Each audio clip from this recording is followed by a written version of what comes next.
Thank you, everyone, for joining us for another episode of The Chair by the WiseNuts. Tonight we have none other than Vem Miller, who's become the most famous man in the United States overnight. Not by choice, most would say, but for those of you that are not familiar with the story, Vem has been not identified, but portrayed as the third assassin for former President Trump during the rally at Coachella, which took place on October 12th here in Palm Springs, California. And Joe, if we can play that clip so people that are not familiar with this story can watch kind of what all the news has been talking about over the last 5-6 days, and then we'll dive deep into exactly what took place and who Vem is and how he ended up in this position. I'm going to give you may not be all of the information that I have, but because of what we're doing and because of the investigation that will obviously continue concerning this, there are some things that I cannot give you or that I will not give you, but I will do everything I can to answer your questions. So to begin with, yesterday afternoon, before former President Trump arrived to the rally, we made contact with an individual on the inner perimeter of our operation at the rally. As you can imagine, this was a very large event in regard to previous attempts on the former president's life. This was not something that we were taking lightly. We had a very detailed plan in place on how we were going to keep not only the former president safe, but all of the participants or the attendees of the rally safe. So in general terms, I will tell you that we had a larger outside perimeter and then an inside perimeter that was completely controlled by us, by Riverside County Sheriff's deputies, and both of them served different purposes. We did not keep residents from their homes. We did not keep people that were traveling through the area from going through if they had a legitimate reason to go through. So the outside perimeter was basically to allow people in that we thought belonged there. The inside perimeter was to make sure people were proceeding in the right direction. The way it worked yesterday is only people that were allowed inside the perimeter, the outside perimeter in a vehicle, was if you lived there or if you had documentation that said you were going to this rally in the form of an email with VIP credentials or press credentials. Those vehicles were allowed in. There were no other vehicles allowed. So that outside perimeter I will give you his name. The name that we have, and I'm going to put an asterisk by it as I explain this later, but we have his name as Vem, V-E-M, Miller, M-I-L-L-E-R, and his birth date is 10/26 of 1974. And the reason why I gave it to you like that is I will explain later. He approached the outside perimeter, gave all indications that he belonged there, that he was a participant that was allowed to get into VIP and to and a press corps, and so he was allowed through that outer perimeter. As he got to the inside perimeter, where deputies were conducting obviously a more thorough evaluation of the vehicles that were coming in, there were many irregularities that popped up. The deputy noticed that the interior of the vehicle was in quite disarray. The vehicle had an obviously fake license plate, and that prompted further investigation from our deputy into why the person was there and what he was doing. During that investigation, the deputy eventually found multiple passports with multiple names, multiple driver's license with different names. The vehicle was unregistered, and the license plate was what we in law enforcement would recognize as one that is homemade and indicative of a group of individuals that claim to be sovereign citizens and assuming the deputy assumes that he was part of that identifying group. So during the investigation, obviously those identification documents were found, in addition to a loaded handgun and a shotgun. Obviously, this was before the former president arrived. The person was taken into custody. He was eventually booked into jail on those charges, and eventually he was released. He will have to further his court case in the future.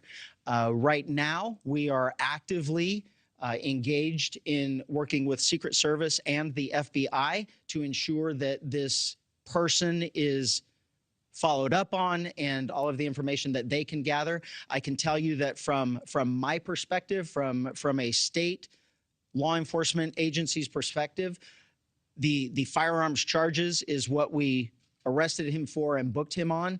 Anything further will come from the federal government, and quite frankly, I don't know if we will be a part of that.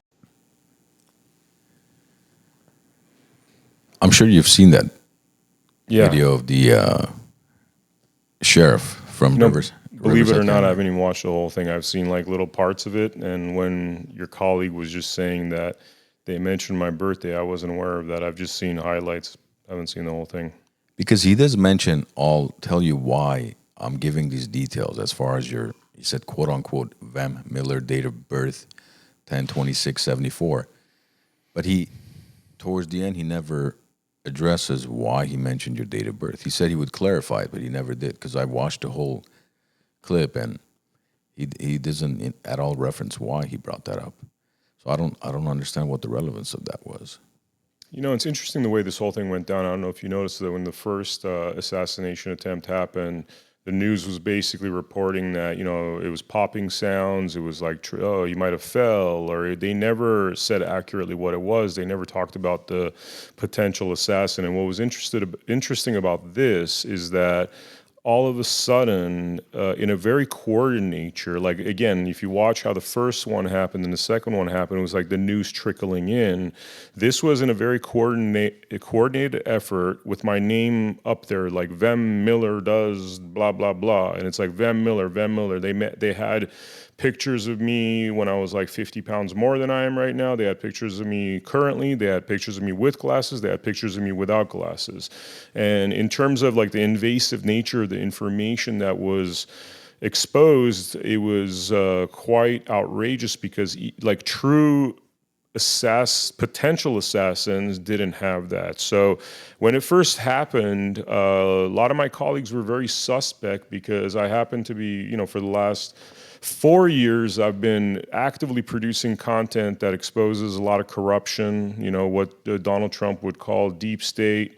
What more specifically I'll say is corrupt politicians, corrupt, corporations, corrupt lawyers, judges, and, you know, the people that I like learned from and was mentored by are the types that have consistently removed these kind of individuals from a position of power and made them pay a price financially through, you know, lawful punishment. And so when it first occurred, there was a lot of theories, and there's still a lot of theories in terms of what we've identified with my circle of, my unique circle of friends, I guess you could say, that, you know, why did it happen this way? And in that, there's, you know, a couple of theories that involve self-interest, narcissism, punishment for political ideals, and that's the first two potentials. And then the other two are a little bit more what some would call conspiracy, because of the kind of work that I do with the people I'm involved in. And, you know, I've rolled around with people, you know, like a gentleman by the name of Ivan Raiklan that is, you know, they call him the deep state marauder, and he runs the Military Accountability Project, where he has openly talked about how, for example, like the COVID vaccine and what they did to the military to remove people from the military when it was very clear that the COVID vaccine was not a positive thing, and a lot of time it led to a lot of health damage to the people that took it. not only were they not bringing people back into the military, but they were, they removed them, destroyed their military careers, and took down the strength of the military. So that is, I'm describing Ivan Raiklin, who openly talks about this, and he is an example of the multiple friends that I have that have talked this talk. And, when you talk this talk, a lot of the time there's retribution, and we've seen, for example, Donald Trump, when, he was the first president ever to start talking about this idea of the deep state. And the minute he started talking about deep state and fake news, and started really exposing it in the mainstream, which, funny enough, the first time I heard deep state, you should ask me that question, because that's actually a very interesting question, where I heard that term the first time. But, they started going after him. And then I get, for example, I was interviewed by Rudy Giuliani today. Rudy Giuliani has a felony on him. He's the guy that literally cleaned up New York and made it from a complete shithole to clean New York, and now it's going back to a complete shithole, like the 80s version. And, he's another person they've persecuted. And they've tried to persecute Elon Musk because he wants to get rid of the woke mind virus, And so it's, I'm amongst a group of people, or associated with a group of people, that have definitely seen punishment for talking about really what's going on in this country, who controls this country, who's destroying this country, and who is really holding this country hostage. So those last two theories, as outlandish as they might sound, once you understand the reality of doing this kind of work and speaking this kind of talk and being publicly about it, you also understand that there's, things that they do for retribution. And this is just like a reality of standing up against what people would call the deep state, but what you could describe as corruption in all of our political and corporate ranks. Now, how have you been trying to expose? So I run something called the America Happens Network, where we've done over 800 pieces of content, documentaries, podcasts. We've been building essentially what we envision as like the network of the future, where it's not the Mockingbird media, it's not the media that I worked in for almost 25 years, the mainstream media. Because there's certain principles within that are destructive to our country, that are poisonous to the minds. And, you could break that down anywhere from this television right here. It's set up on a specific frequency that is for hypnosis, and for a lower frequency of your mind. It's dark frequencies, and it's for hypnosis. It's for psychological warfare on the mind. People have no idea that, like, by the frequency of this television and the frequency of the music, which they changed, by the way, in the 1940s due to the Rockefellers, it went from uplifting tones to negative tones. I'll give you another example. Like, prior to World War II, a lot of cities, and you see this in small towns in Europe, had church bells that ring every hour. And that frequency is actually physically healing to your body. That's like a real thing. That sound that it makes is a frequency that is actually good for your cells. And then they took all the church bells out. It's similar to how these days there's healers who use sound therapy, right? They use, exactly, sound therapy. Exactly. Church bells are similar to that. Yeah. Exactly. Like, whatever they took out, you could get if you pay a price. Another good example is iodine in salt, right? Do you notice how all salt doesn't have iodine? The iodine's removed? Yes. You know why? Why? Because when you drink water that has fluoride, your third eye here, which is really your connection to God, where it's not an eye that sees, but an eye that senses, is calcified due to the calcium. Due to the fluoride. And basically becomes hardened. You lose your connection with God. You become zombie. You might start becoming believing in atheistic things because you no longer could connect with, other dimensions, Jesus Christ, whatever you want to call it. And that's actually very intentional. And so for anybody out there, it's very important to take iodine to decalcify if you drink fluoride water, which is almost unavoidable unless you have special filters. It's either drinking it, if you're using Brita and stuff, forget about it. You need like a real filter to actually take that poison out. And it's all intentional to really dumb down people, to control people, because, you talk to spiritual types, and they tell you that amazing miracles are possible that for the human to do. Like Jesus Christ says, the kingdom of God is within you. That is, I believe, a literal statement. If you look at, for example, Armenian history, if you look at I believe right after Christ, it was the Babylonian era. There's a lot of miracles right after the time of Christ, due to the proximity of Christ's time, where there's miracles happening by regular people, but that have, these special gifts and stuff, and that gets lower and lower through time. And truly, I think that is the greatest threat to the elite and the people that control the world, because they want to replace God with themselves. They want to become God, and it's like they want to take us from we're in a three-dimensional realm right now, but they want to take us into a two-dimensional realm. They want to make us into this metaverse, whereas, if you're a believer of God, we strive for fourth, fifth, higher dimensions, because, that's the definition of what they might call heaven, the spiritual world, connection with God. Now, was this your first time attending a Trump rally, or had you? No, I've been to a lot of Trump rallies. I've been integrally involved in the Trump campaign. I ran for office in 2022. I've been to so many Trump rallies. I've met Donald Trump a number of times, and a number of times in the past. More recently, just passing handshake type of situation. Definitely had contact with his sons, and definitely I'm a Trump caucus captain currently. I'm a Trump team leader currently in Nevada, and I am associated with, a lot of people around him, like including people that would be in his cabinet if he were to win in 24, and just always had a very close contact with the Trump, extended family, I guess you could say. When you say you ran for office, that was for state assembly in the yeah. state of Nevada, right? Yeah.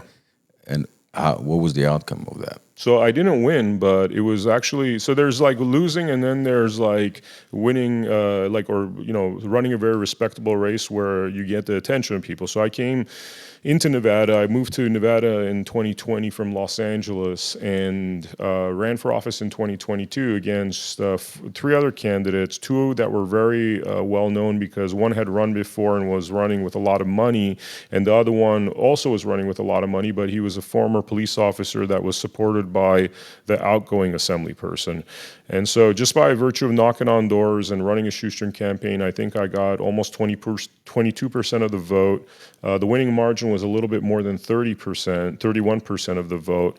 And so usually a lot of people run, they get 2-3% of the vote. There's well-known people that have run and got 1% of the vote. So people were like, who the hell is this guy? And then I think people within the Republican Party that was watching what I was doing at that time noticed that I knocked on an outrageous amount of doors, to a point where somehow my information got leaked, and I started to realize that my competitors, especially the two frontrunners, got very nervous and literally were tracing my steps. And I knew, because I would, go back and they'd say, whoa, like those two guys just came by, and it became too much of a coincidence. It was obvious. And then I got information that somebody actually had leaked my information, in terms of, you use this thing called Campaign Sidekick on an app that you're using to knock on doors and knowing where to knock and stuff. So then I actually went, and that's something that comes along when you run as a Republican for free. I went and paid, $300 a month to do a private version of that the last month, because I was like, all right, these guys are obviously getting information they shouldn't have.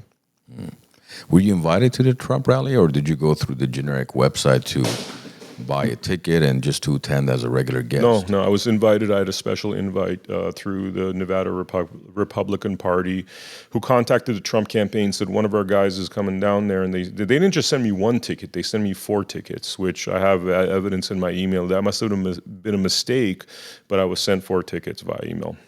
Because during some of the press conferences that I've watched over the last couple of days, they claim that you did not have any tickets, but yet you have posted on your X page, and we have some images of that, as far as you did have tickets to the event. And they're claiming when you arrived at the event, you were in the kind of the outskirts of the rally, right? Because this took place in Coachella, and when looking at the Google map, this is a huge property that they did the rally at, and the parking structure or the parking area was separate from where the rally took place. But you were pulled over where all the cars were being parked, correct? Which is... So I should kind of describe the geography so it all makes sense. So the area I was in was nowhere close to the rally. when this all happened. The rally is defined by this, what they call, I think, an inner perimeter, which is essentially an area that you have to go into, go through a metal detector, get security checked, and then you're kind of at the back of the audience and you see the stage down there. So that is actually what is considered the rally area. Then there's it could be various outer perimeters. So in the distinction of this, that's very important to remember, because there's been people saying, oh, this guy must be crazy. He was driving into a Trump rally with guns and stuff. And that's not what I was doing. And that's not the reality of how a Trump rally is structured. So there's two key locations in those rallies. There's a parking area, which is a wholly separate location. And then there's the actual rally location. And they keep those quarter mile, half a mile, sometimes a mile apart. So you park your car and then you walk a long distance to get to the rally. Now, the reason they do this, and the reason I know this, and it's all about knowledge to make your decision. And sometimes when people don't have the knowledge, they assume things. They're like, this guy's driving into the rally. I mean, firstly, that's impossible to do that. And second of all, the reason why these locations are greatly separated is because the assassination risk is not just by gun, it's by car bomb, like Timothy McVeigh style car bombing. So if you have your parking lot too close to where the stage is or where the crowd is, you could set off a car bomb, kill off a bunch of people, potentially do something damaging to the president. And so what they do is they separate those two areas. So in my mind, I'm driving on the street that leads to the parking area, and having kind of by eye measured that distance, it was at least half a mile from there to the actual area where then you got to cross security to get into now, which is the rally area. And so when I've done this in the past, which, I've gone to 20-something Trump rallies, private events, where it's been, amongst like 200 people because I had a special invite because I'm a Trump caucus captain, I'm thinking, okay, I'm going to park my car and I'm going to walk a great distance. So this idea of having guns in my trunk, which obviously they made this big controversy out of, a huge controversy, worldwide controversy, was not even applicable to somebody that understands the mechanics of what I just explained. Were those registered guns? Yeah, both of them are registered guns, lawful guns. To you, registered to you. Yeah. Now, they said also one of the reports stated that your license plate was fake. Was that what caused or triggered them to pull you over and to search your car? Or what was the triggering factor? So I'm going to kind of break it down in the simplest sense, because there's so many false, like basically everything he said in that press conference, other than probably things that he derived from looking at my ID, like I hate that my date of birth is out there. I don't know why you mentioned that, but that's an actual fact, right? Like my date of birth that he mentions, which is insane that he even mentioned that, because that's the sort of thing you mention once you've confirmed that this is a real assassin. Everything else he mentions in there was demonstrably false. And you know how you know it's demonstrably false?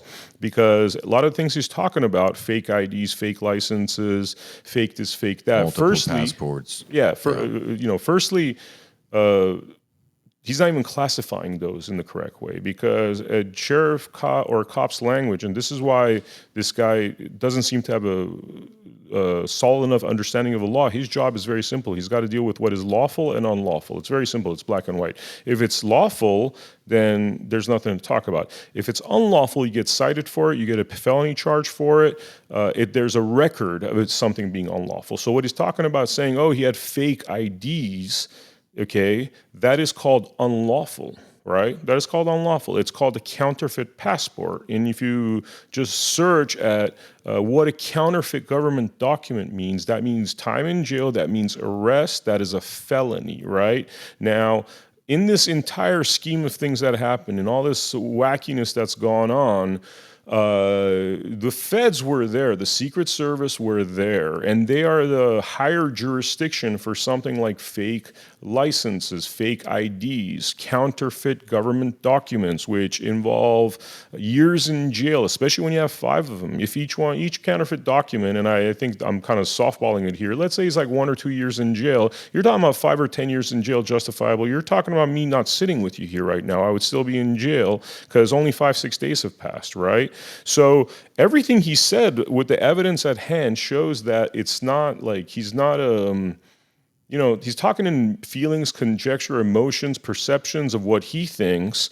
Firstly, he has presented no evidence that there's anything fake. Secondly, those are felonies and I would still be in jail. So by virtue of that, I ended up, after all this nonsense, there was no bail, there was no $5,000 bail. I just basically got a ticket for really like legal discrepancies between Nevada laws and California laws, misdemeanors, and pretty much that was the end of it.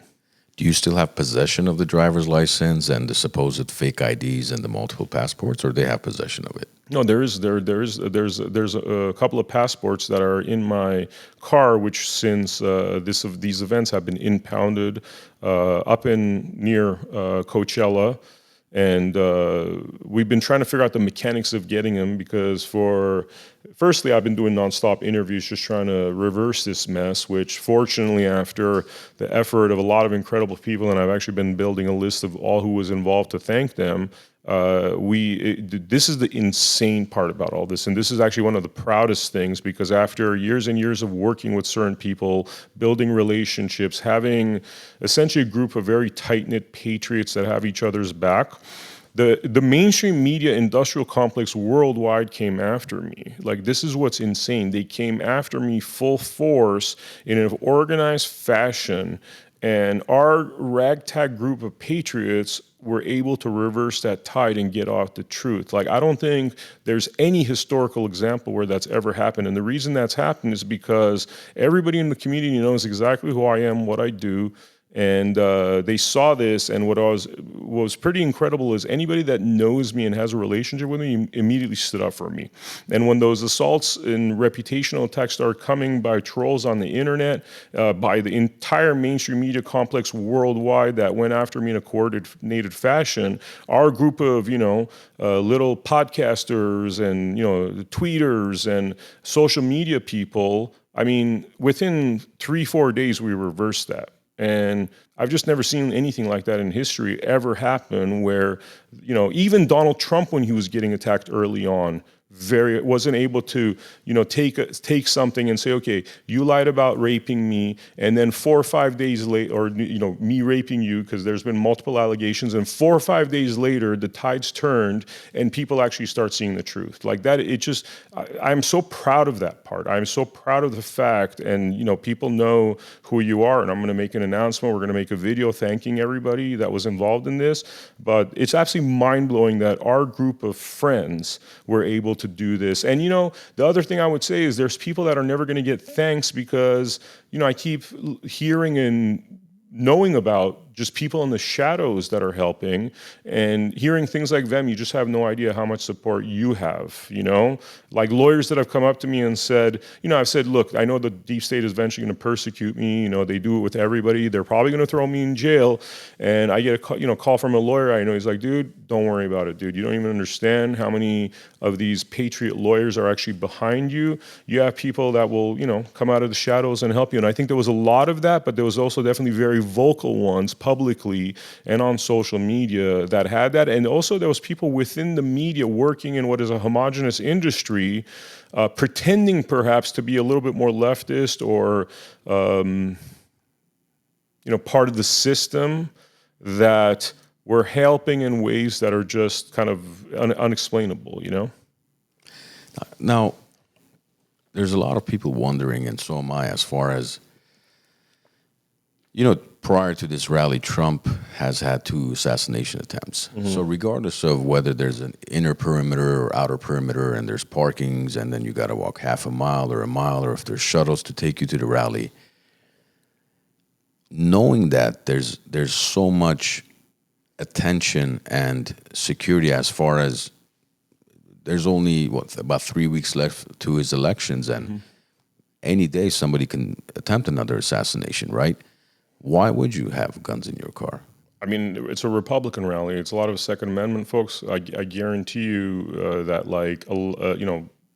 a large percentage of people have guns in the trunk of their car. It's totally lawful.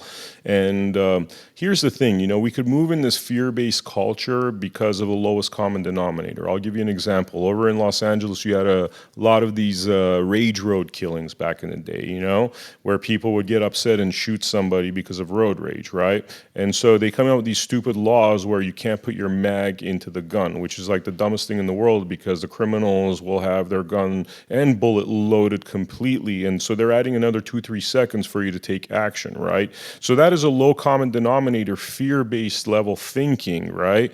And changing laws to now put innocent people at harm's risk. And I bet you take the number of people that were road rage killed compared to the number of people that are killed because they don't have enough time to protect themselves because of these laws, and that far exceeds the amount of people that are road rage killing. Another thing, every time a school shooting happens, anti-gun folks get up and say, we got to stop guns and stuff. If you calculate the price of tyranny versus, something like a school shooting, again, the price, and it sucks because you're choosing lesser of two evils, but the price of living in a culture of tyranny, which is what happens when they take your guns, as Armenians, we know what happens. The Van Armenians were the only ones that kept their guns, and lo and behold, that's one of the only villages that survived because they fought back, right? So this idea of going to the lowest common denominator and losing our logic is in a fear-based environment is really how they take all of our rights away. Like the Patriot Act, Muslims attacked America, right?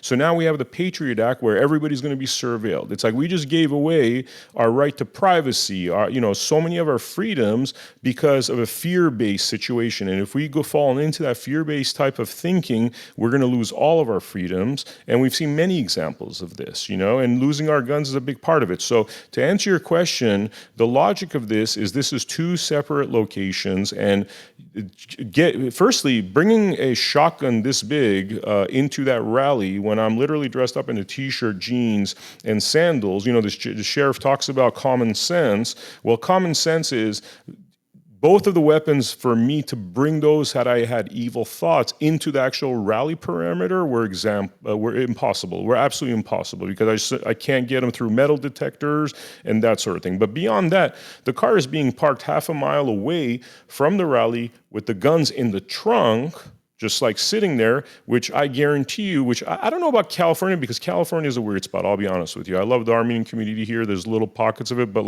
it's California, really. The laws are absolute communist laws. There's no freedom in this state, and this guy's sheriff's tyrannical behavior is a great example of that, right? But in terms of actually having guns in our trunks, I could tell you that 100% of the people I know in Nevada have guns in their trunk. 100% of the people, and that's not even an exaggeration. Like literally 100% of the Trump rally goers that I personally know from the Republican Party and otherwise have guns in their trunks, but they're parking the car half a mile away or more, and then walking a distance, then passing through first round of security, then passing through metal detectors before you even make it inside. So we have to be realistic about the risks of what it is. Now, driving into a Trump rally with guns, if that was even possible, which it's not because it's barricaded in so many ways until you get to the actual inner perimeter of the rally, is fully impossible, and you will be stopped. You will be killed very quickly. There's just too much, Secret Service and armed forces there, right? So we got to think about lawful and unlawful. Those are the two questions. Just like the sheriff has to deal with lawful and unlawful, there's laws there for a reason. Like nothing I did was unlawful. Nothing I did was illegal. It's totally by the law. And again, not to mention the fact that these guns are not the kind of tools you would use to commit an evil deed like that. None of them are high-range rifles. They're basically a Glock 19 and a huge shotgun, right? Which, try to kill somebody with a shotgun that's on stage from a distance. I mean, it's preposterous. Including with a Glock, it's preposterous. That's why you need one of, like JFK assassination, you need one of those high-powered rifles, right? So that's what I would answer to that there was absolutely no risk involved. There was no laws being broken in what I was doing. There was no felonies being committed. The two misdemeanors that they wrote were a discrepancy between 14 bullets and 10 bullets, which in Nevada you could have 14 bullets. In here you could only have 10 bullets in the gun.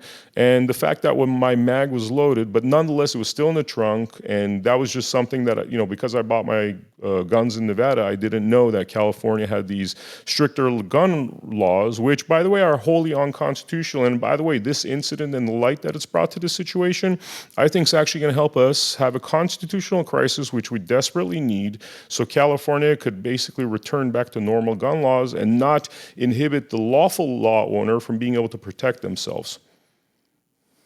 Has the NRA contacted you regarding as far as your gun possession or No. No?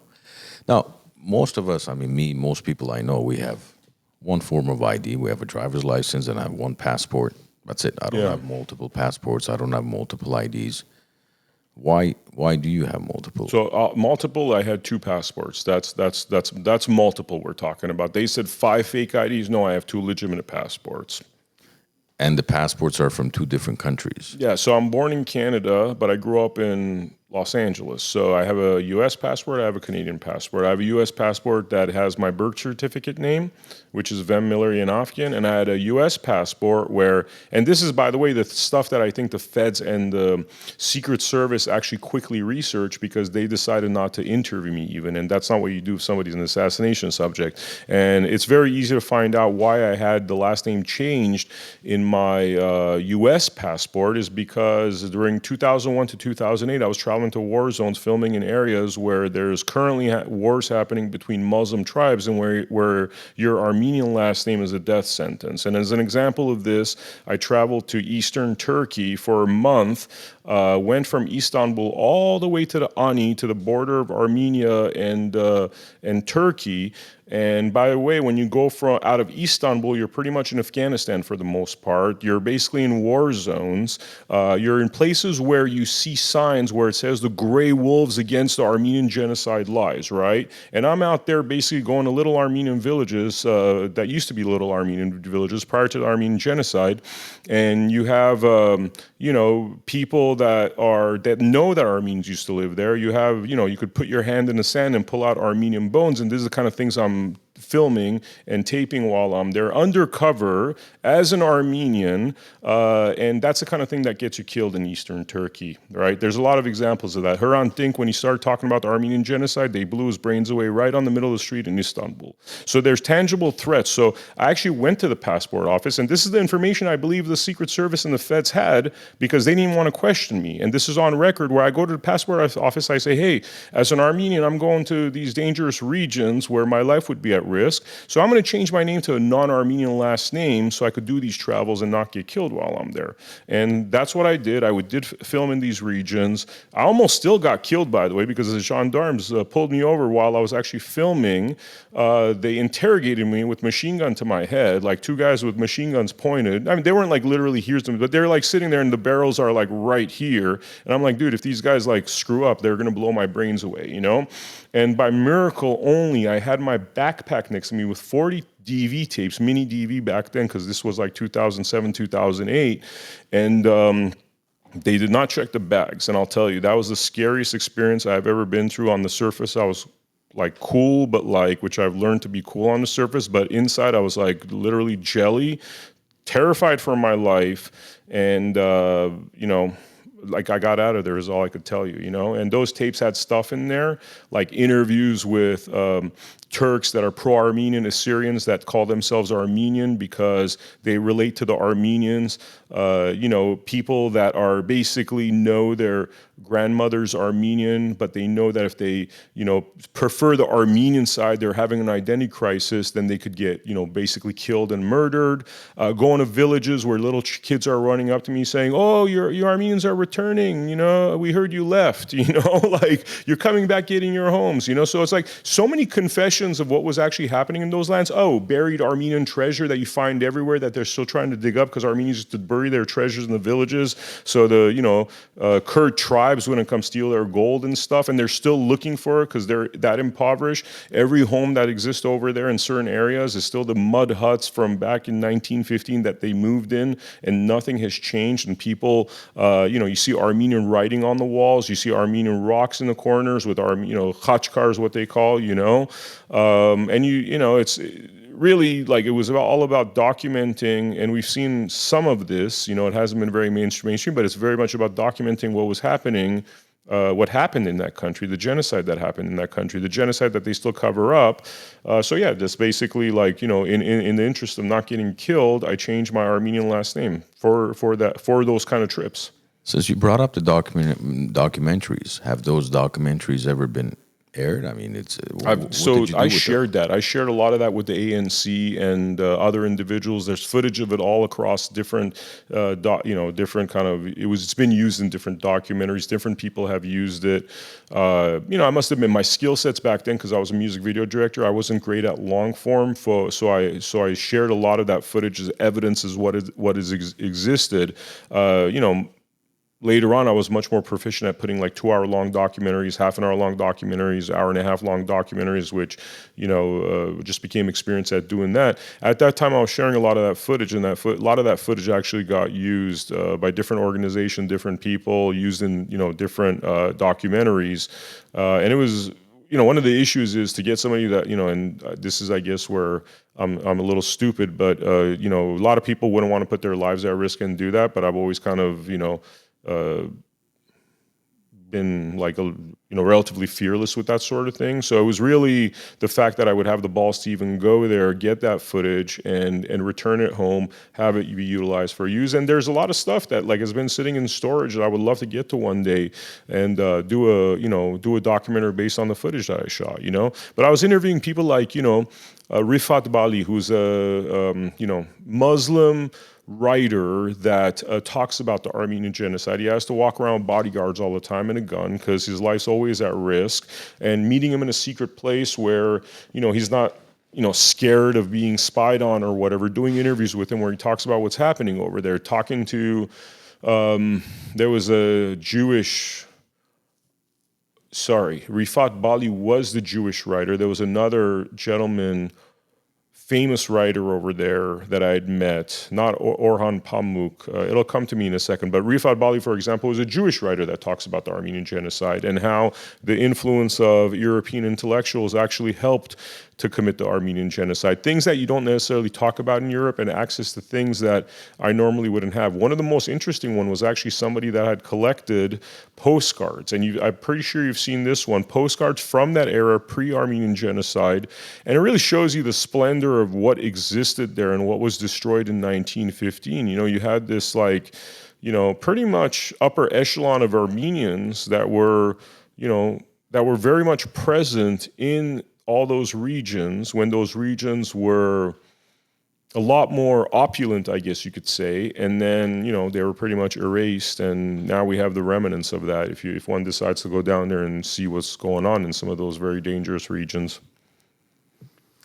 I mean, I applaud you for doing that, because obviously there's a lot of history that has not been published about the Armenian genocide and what was before and what's taken place after. And if you do have those video clips, I'm sure somebody, a documentarist or somebody, can take those clips and make something of it, or you yourself. I definitely intend to. Right now, I've really been focused about like the fight, because this is part of the same battle for my mind. It's like what's happening in this country and the rights that we're losing rapidly and the tyranny that we're going towards and how we're going towards it and how a lot of the policies, I mean, one of the things I saw over there was like 10 different steps to genocide and 10 rules of how they committed the Armenian genocide, published in prior, to when they were using the Arabic script, the old Turkish, still in that language. And if you look at that, it's identical to the same sort of things that are happening in this country. Not the slaughter part of it, but the mentality part of it, of like dehumanizing people. First getting rid of the men,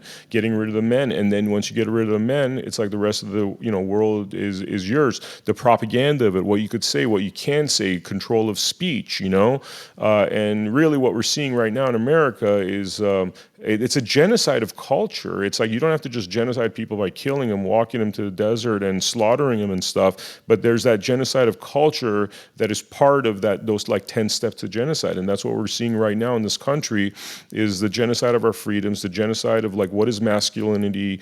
It's like they put tags like, oh, it's toxic masculine. They let like these kind of like whatever, sex change people use different restrooms. So now they're erasing gender identity. There's no like male and female is lost, you know? And that's the exact same mentality, same kind of mindset that really what occurred in Turkey, Ottoman Empire, although that was a much more violent genocide, but those same rules, the same mindset applies to what is happening here. And that's one of the main reasons. There's a few main reasons, but that's one of the main reasons I found it very important to, really fight, expose, and do everything I can to stop this craziness. And, if it doesn't stop and whatever happens, I at least want to give it a good, my best shot at doing what I can do to stop it when I'm seeing it happen before, our eyes. Now, your upbringing, were you brought up as a conservative, or once you started traveling and filming these, documentaries as far as Turkey and the Armenian genocides and all, was that experience what helped you develop into this patriotic mindset of how if you allow the government to take control over the people, then you're going to have tyranny, and with tyranny, they're going to take over our lives, and we're going to have no control over anything. Yeah. What brought you to this point of becoming such a patriot and wanting to fight for your country as in United States of America today? Because a lot of people don't know you're of Armenian descent. A lot of people were messaging us saying he's Armenian. We're like, yeah, well, Vem Miller, Armenian.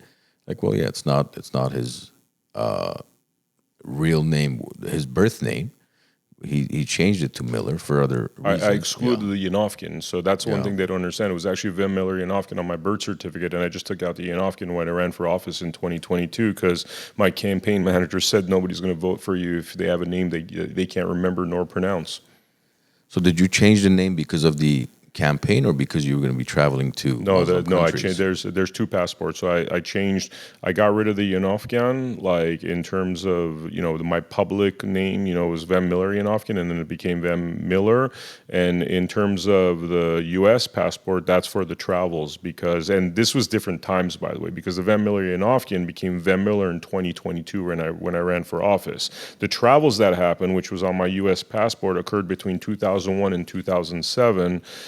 Frankly, after 9/11 too, and really kind of rough, weird time with us having all these overseas wars in Muslim countries, which actually made the danger more. And what you learn in somewhere like Turkey is that the way they take revenge on the West is through Armenians and Christians. That's one thing that's very obvious, is like if they're pissed off about something happening in the West, they'll go kill some pastor that's an Armenian or some pastor that's just a Christian, or beat him up, or and for real, like there's so many villages I went to where there's like two churches standing, and that pastor has been shot and almost killed 3 times that year because these gray wolves of the Armenian genocide that think that these are the mouthpieces of the empire or the empirical powers. That's the way they called Armenians, like they were supposed to be, the ones that were infiltrating their country, by outside empires. That's what they do. Because they can't take revenge on the empire. So what is the vision of the empire? Oh, you're different than us. You're Christian. You're just like those Americans doing all that bad stuff. We're going to come and harm you, or Britain, or whatever they think is like their idea of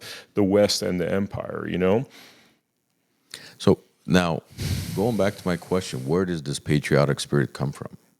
I mean, it's multiple things. I mean, there's a lot of things. It's like a lot of it's just being of Armenian descent, A lot of it's just being of Armenian descent and knowing what this kind of tyranny leads to, and being like, all right, the rest of the world's pretty screwed. I've been to Europe. I've been to, all these socialist countries. I see how there's a lot of deprivation of rights, loss of freedoms, and then that's coming over here, and then where am I going to go after this, Yeah.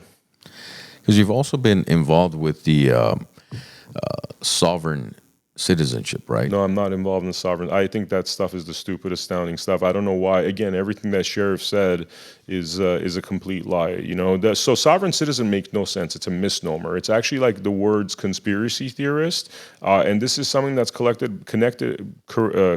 by the intelligence agency. So after the JFK assassination, they started pushing all this stuff where, oh, you're a conspiracy theorist, or you're a conspiracy theorist, because they didn't want you looking at certain conspiracies. Because what happens when you look at the JFK assassination in detail? You find out that it wasn't Lee Harvey Oswald. What happens if you look at something like, if they don't make sovereign citizens sound crazy, which it is a crazy sounding thing. It makes no sense. If you actually look at the definition of those words, it makes absolutely zero sense. It's nonsensical, but it's a fear word, because if you go down the road of what they call sovereign citizen, and you actually spend time on it and realize that sovereign citizen is absolutely ridiculous and complete BS, what you can find is you could find the real essence of law. So we have law in our country which is controlled by the bar, which is essentially an unlawful monopoly, which creates statutory laws, which creates admiralty laws, which is victimless crimes, right? An example of this is, getting arrested, let's say, for like a fake ID. Let's say somebody had a real fake ID, they get arrested for a fake ID. That's a victimless crime. Let's say you get arrested for, you forgot to pay a speeding ticket. They issue a warrant and then they put you in jail, right? So these are victimless crimes. But what do those do? They cost you money. They run you through the court system. That costs you a whole bunch of money. The judges, the lawyers, everybody makes money. You go through a lot of suffering for something that there is no victim of. You see what I'm saying? So there's forms of law that are higher forms of law than what is often seen as like a statutory law, for example, right? And that's discoverable. It's lawful. It's legal. And you know how it's lawful, legal? Because that dude called me sovereign citizen because what he perceived was like, it's fake, it's wrong, whatever. The important topics are lawful and unlawful, right? So what happens is that guy that's not a very smart guy, doesn't understand the different layers of law and what's out there, made a judgment on something he doesn't understand, right? Because he keeps hearing this buzzword, sovereign citizen, like conspiracy theorists, right? And they want to throw those fear-based words, But if you actually do take the time, there's many different forms of law. There's something called trust law, constitutional law. And the reason my fingers keep going up like this is because the lowest form of law we have is right here for the peasants over here. And then there's something called the bar, which is an unlawful monopoly. And what they don't tell you is that there's a way to stand right here. So this crap is just the floor underneath your feet, and there's higher forms of law. So law actually stems from the Christian Bible, and then you have the lineage of it to the Magna Carta, and then you have the U.S. Constitution. And then you have all this BS put on top, like, oh, you can't, you have First Amendments. Your Second Amendment. Right to bear arms shall not be infringed, right? Shall not be infringed, period. Not shall not be infringed, but, if, you're parking half a mile from a Trump rally. You know what I mean? It doesn't say that. It's like shall not be infringed, period, full stop, and end of the sentence, right? So then they add all these laws that contradict the main law, contradict the superior law, right? And unless you know how to get out of that, there's ways to get out of it, to retain your powers, the fullest extent of law, to have your constitutional rights, to have what the Constitution represents, then you are a lot freer as a person. And there's ways to get that. And God forbid you learn how to get that there. Because the minute you learn how to get there, you are no longer in their slave status. And, when I say slave status, there's financial slaves, and then there's slaves to the government, slaves to the system. And that's what a lot of people are trapped under. And they don't even understand it because they don't understand these higher forms of law that are accessible and possible, but with knowledge, And again, Jesus Christ, it's lack of knowledge. It's lack of knowledge that is literally oppressing you, putting you in a form of slavery, and they don't want you to know this. They don't want you to know these things. Now, you seem to have a well understanding of the law. So when they were searching through your car and they arrested you, right? They took you into custody, and now they do have possession of your vehicle, your passport, your driver's license. You mentioned you had some media equipment there. You got your guns. They have possession, your supposed fake license plate. I mean, that's all being held for evidence. But No, it's not being held for evidence. No, not at all. No, there's no criminal anything. Just, I want to clarify this. That's a criminal thing you're talking about when they're holding it for evidence. No, this is, they towed my car away and put it in an impound, not holding for anything for evidence. They're not checking everything. They already checked the car. They already ransacked the car. That already happened, which was an unlawful seizure, unlawful search and seizure, because I never gave him the right to go in that car. I gave him the right when the police officer came to me and said, hey, like, we want to see your serial numbers, so we will make sure that these are lawfully purchased guns. And I told him where the guns were in the car, because I thought they're going to retrieve the serial numbers, and he said they're just going to check it, and it was fine, they were going to let me go. So I said, okay, I want this nightmare over, go check the serials, run the serials. And then they go into my car and they absolutely ransack it. They check every end of it, bomb sniffing dogs, go through my computer, go through my luggage. They went through everything. It took like an hour and a half, swab testing the muffler, looking under the hood, looking under the car. I mean, like, I'm talking 10, 15 people doing this, and they find absolutely nothing. Then my car is towed and taken to an impound yard where it's literally been sitting with all my stuff inside there for this last, 6-7 days. And so I just want to be clear, there's no investigation. That would be criminal. That you would need criminal charges for that. Nothing like that happened. There was no bond, $0. I was let go because this was a misdemeanor. And that's pretty much where it's at right now. It's just, I've been very hesitant to go back to Riverside by myself, and I've been trying to arrange to go there with some people, friends, because I have to walk into that police station, get a slip of paperwork, go to the tow yard and get my car. And I certainly don't want to walk into that police station by myself after what happened. And I've been doing interviews nonstop since this thing went down, pretty much ungodly amounts of interviews nonstop, really trying to switch the tide to one where our story, the true story, will prevail, and that's taken a lot of hard work. But I'm going to take some time to go pick up that car, and I'm arranging that. But just to be clear, again, there's no criminal charges. They're not holding anything as evidence. That's like, that part is just, they towed my truck, and I need to go pick it up. Now, the sheriff, do you think Sheriff Bianco had any type of alternative motive as far as, do you think you were targeted, or you just happened to be the right person where he decided, maybe I'm going to be the hero here and save former President Donald Trump from a third quote-unquote assassination attempt? What was his motive, in your opinion? No, I think that's it. I mean, I already know. So there's 4 possibilities, but one of the main possibilities, which I think there's a lot of evidence for, is, and again, through our network, we find out a lot of information. This guy wants to run for governor, Coachella's a place where Trump never goes. He doesn't go to California a lot. So Trump's there for 3-4 hours, right?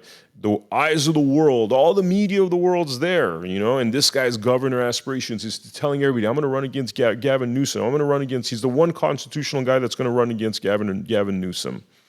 And he has this opportunity a lifetime for him. And his narcissism, his thirst for power overrides the most basic thing, where his job is lawful or unlawful. If it's lawful, leave the person alone. If it's unlawful, arrest him, do a felony. And he couldn't do that because the feds were like, dude, like, this guy's one of Trump's people, like, we're out of this. That's literally what happened.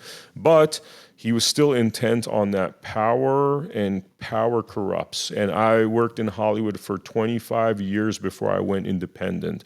And there's people that will sell their soul for power. That's just the way it is. There's people that will sell their soul for power.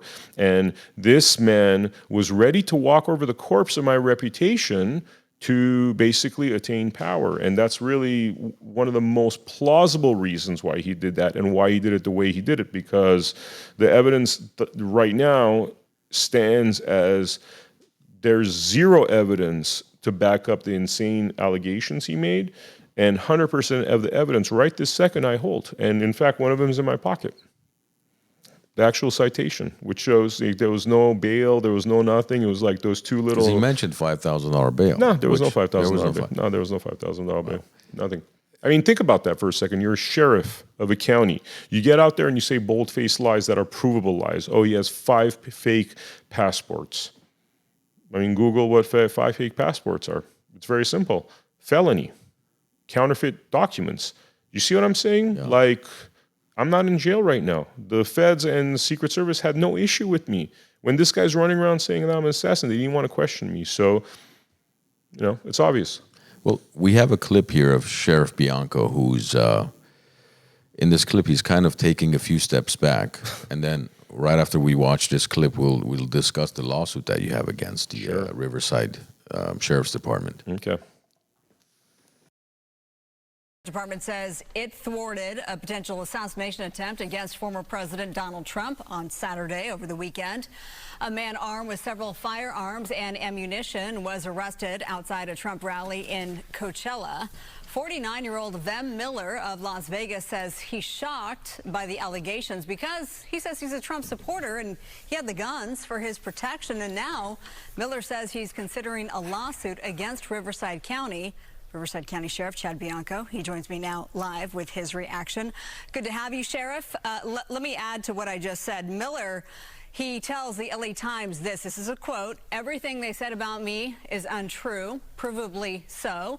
Unfortunately, he appears to have committed career suicide." And when he says he's referring to you. Sheriff, what's your reaction? He can say anything he wants to try and minimize his involvement in this or threaten to sue.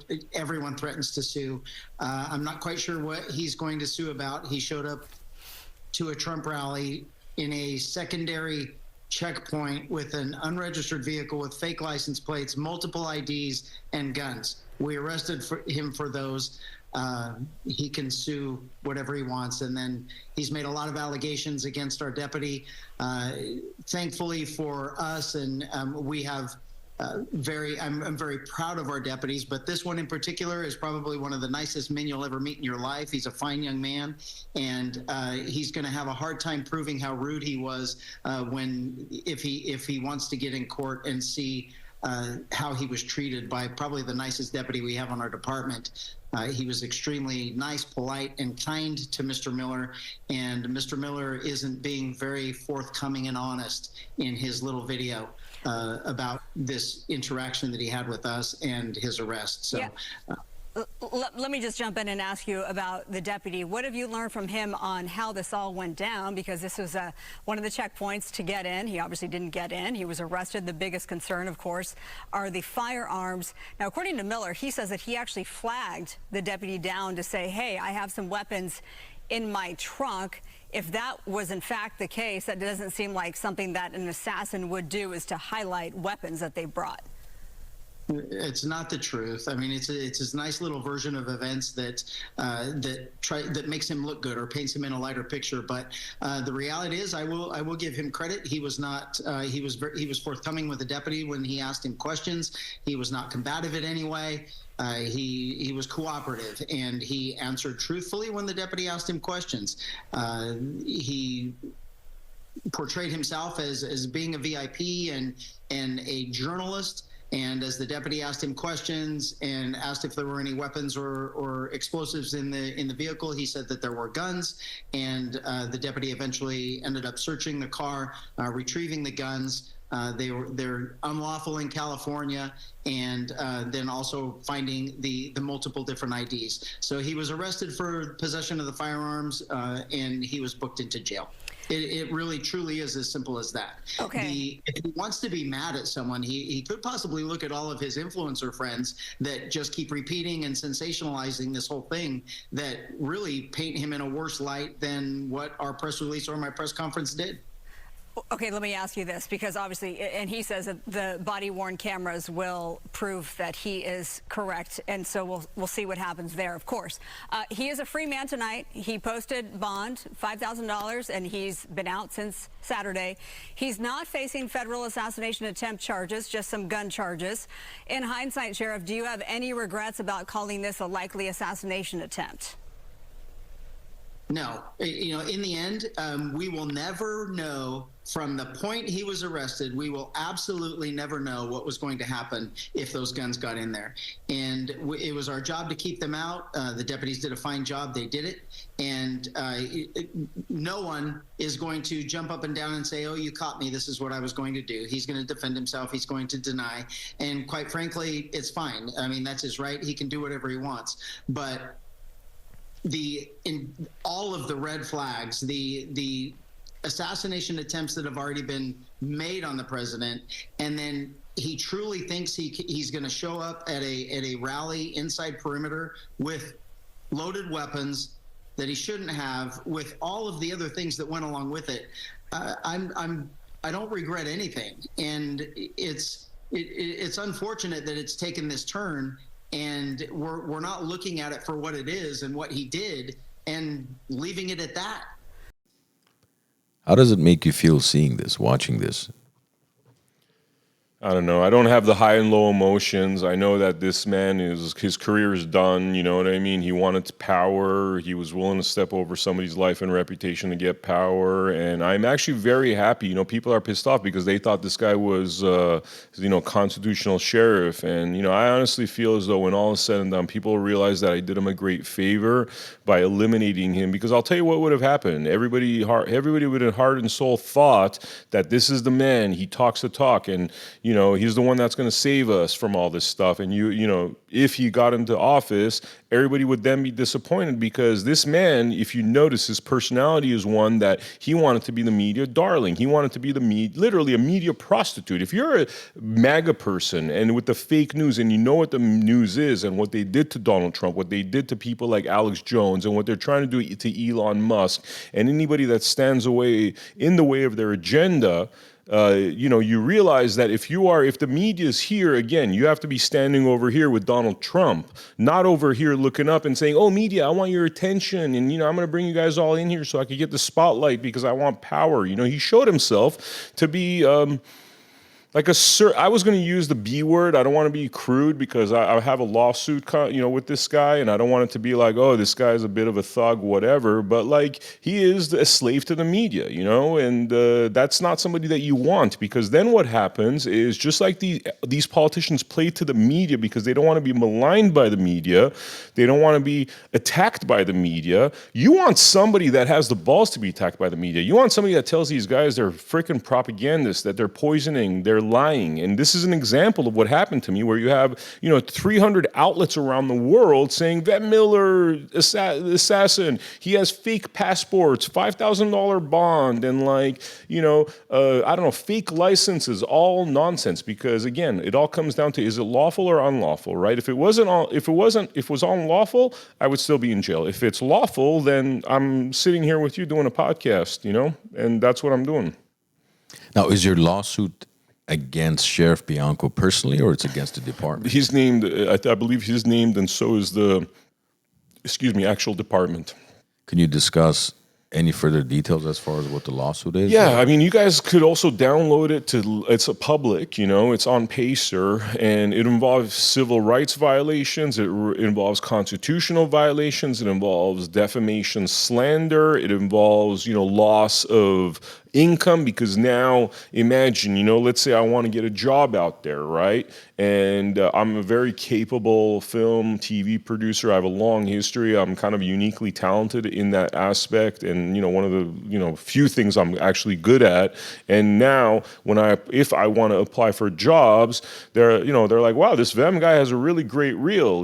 Let's search him, and then third assassin. So for the rest of my life, I have to deal with this nonsense, because this guy wanted to be a celebrity. This guy wanted to be basically what the Hollywood personalities I grew up, around, a lot of which are willing to sell their soul for fame and fortune. And that's not the kind of guy you want. I don't care if he tells you he's a constitutional sheriff. It's all about what they do, is their actions, and in his actions, he's already shown that he's not qualified. So, the good news here is that I saved you from 4 to 8 years of disappointment. Like, how many people have come into power, maybe with the exception of Donald Trump, who did a lot of what he said he was going to do, and he's talking about doing a lot of exciting things in terms of getting rid of this corruption, redefining the medical industry that's killing people instead of saving people. You want somebody with guts and courage like that, and that's very few people. You don't want this sheriff guy that's going to, at a whim, because he's scared the mainstream media is going to attack him.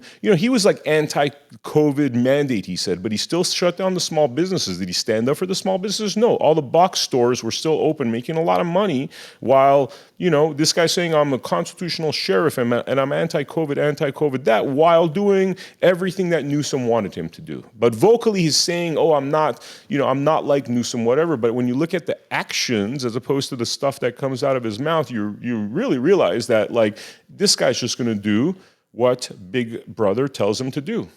So is it safe to say, after your experience with Sheriff Bianco, that you'd rather have Newsom in office than him? No, man. Newsom's like, different level.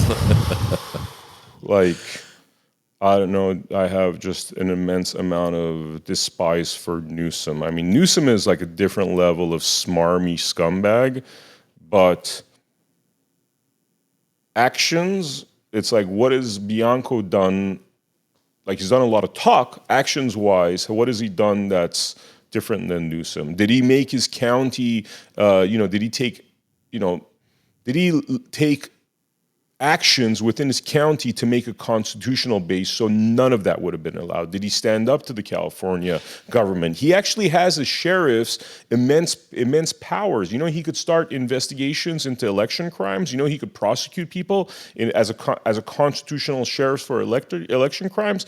I mean, how many bold steps like that did he take? You know why he didn't take those bold steps? Because if he took those bold steps, the media would come after him. They would say that, oh, you're crazy MAGA Trumper, racist, right-wing, blah, blah, blah, blah, blah. And he doesn't have the balls to stand up for that heat. He's making $600,000 a year, $300,000 from his salary, $300,000 from other income, $600,000 a year. You think he wants to give any of that up? A lot of these people, that's what they're living after. They're living for, glory. And if somebody's not willing to bare knuckle brawl in this environment and put up a fight, then whatever, it's useless. And there's very few people like that, unfortunately, like very few. And Donald Trump is one of the few that's willing to fight that bare knuckle fight.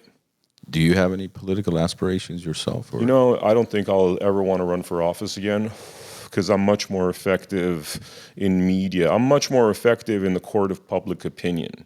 The thing I don't like about running for office is this energy you're getting from me right now. This is the energy I want to give. I don't want to have people telling me, hey, like, tone it down or whatever. You seem too aggressive. You can't talk about those other forms of law. You're going to piss off all the lawyers. The lawyers are going to come against you. You think the lawyers want me to talk about how their entire system is based on fraud and oppression of people aligned with the Federal Reserve just to keep you in a place of servitude? Do you think they want me to talk like that? And then what happens is the entire lawyer foundations, I know because I know how this stuff works, gang up. They start donating to my opponent, and my opponent has an ungodly amount of money because they want to keep their fraud going. So, rather than fighting in that realm, what I'd rather do is I'd rather help to inform people through the America Happens Network, AmericaHappens.com. I hope you guys put my little URL on the bottom there so people check it out. I'd rather do that kind of media, raise our voice, become really the network of the 21st century that is an example of what a network could be without the Mockingbird media, without the Mockingbird manipulation, and really change hearts and minds, really fight in the court of public opinion, and then have the politicians that are aligned with that support him. And you know how the mainstream media glorifies these scumbags because literally they are captured. They've already done things that are captured. Like Gavin Newsom has so many skeletons in his closet. Gavin Newsom has pictures and dirt on him. I've had PIs that know what Gavin Newsom does, and if you know the dirty things Gavin Newsom does, sexually perverted, whatever, like those are the pictures that'll come out if Gavin Newsom steps out of line, right?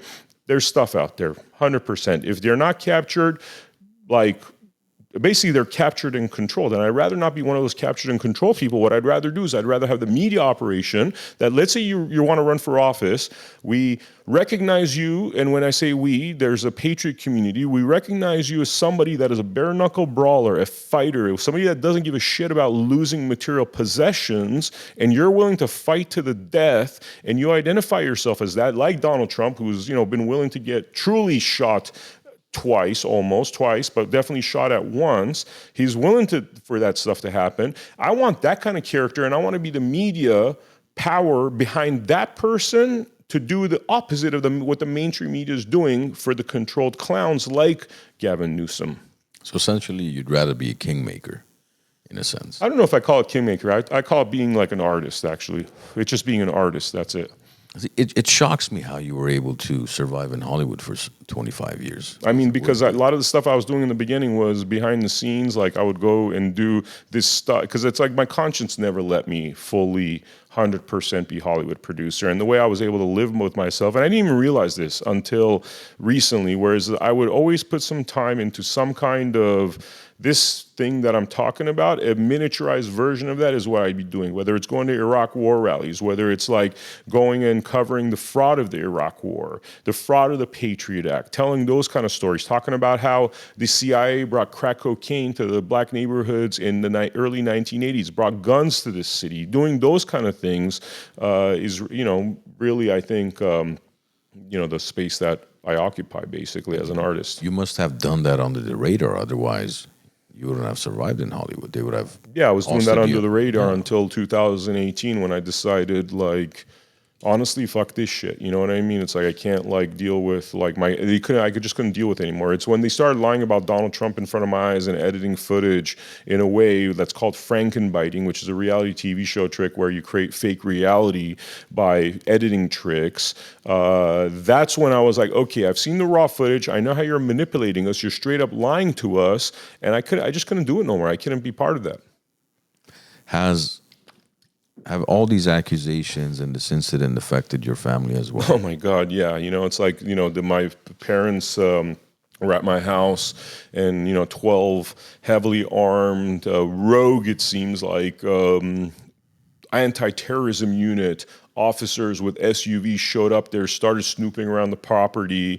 My mom and dad scared inside the house, wondering what these heavily armed men are doing. They're watching their son on television, named as like instantly like the most recognized figure overnight, named as a possible assassin.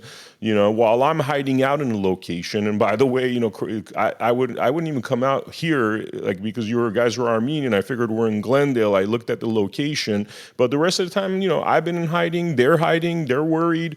What's going on. So yeah, and then I have people all around the world. Some that I haven't seen in like 10, 15, 20 years that are contacting me from like India and like Asia and like England and France. Hearing this news. I mean, it was international news. So. I'm walking the other day because my car is still, I got to go pick it up from the tow truck yard, and all my clothes are still in there. And this is the same clothes that I keep washing and wearing.